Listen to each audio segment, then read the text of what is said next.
Hi Kevin, it's Josh here. The shelves of the toy store are all stocked, so I thought I'd take a moment to respond to your PAB video. Best PAB. Okay, it's not Jeffrey Noodlesworth. I love that last name, but I think the last name is what disqualifies him. Jeffrey Noodlesworth is obviously like a tragic comic book villain whose destiny is predetermined by his last name. Jeffrey's obviously going to develop a maple syrup to be poured over spaghetti noodles. He'll embezzle from his own employees, and he'll be sentenced to a lengthy prison term in a trial that'll culminate in a fat woman saying Jeffrey's out of control. I won't vote for Donna Grapesberry because I used to deliver her paper when I was a kid, and she tipped in popcorn balls and loose change. And she once threw her glass eye at me too when I started delivering her paper in the middle of the street. The woman who accidentally took the pen from the waitress might have my support if the pen were one of the big, old-timey, fluffy, feathery pens like the Joker stabbed the fat guy in the neck with. Yes, I'm a fat guy, I know. No letters, please. Blobs. Send errant flesh instead. It's not the guy who took the 35-minute nap after eating the single piece of cake. I do admire nap-taking as an art, and I like that this guy prefers to be addressed simply as this guy, like he's spearheading an anti-proper nouns movement.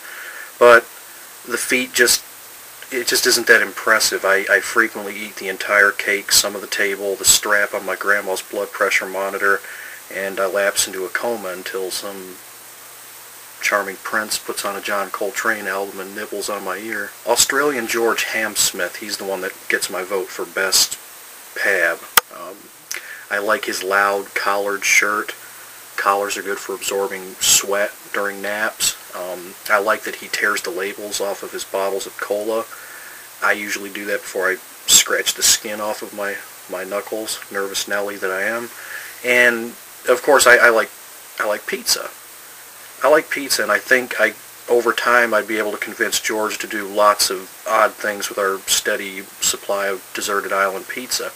We could make bras, or we could sculpt the cheese into Mothra, and the pepperonis would be Mothra's eyeballs and the spots on Mothra's wings, and then we could beg Pizza Mothra to fly us off the island. If Pizza Mothra refused, we would just rub the pizza all over ourselves to smell good, and then, we'd probably cry and hit each other.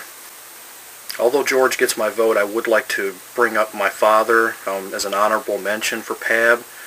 He was the first 6-foot-tall rabbit to receive a full facial transplant after a polar bear attack. Well, as always, Kevin, great work. Now, as usual, you can find me at my massive German legs are about to explode.org.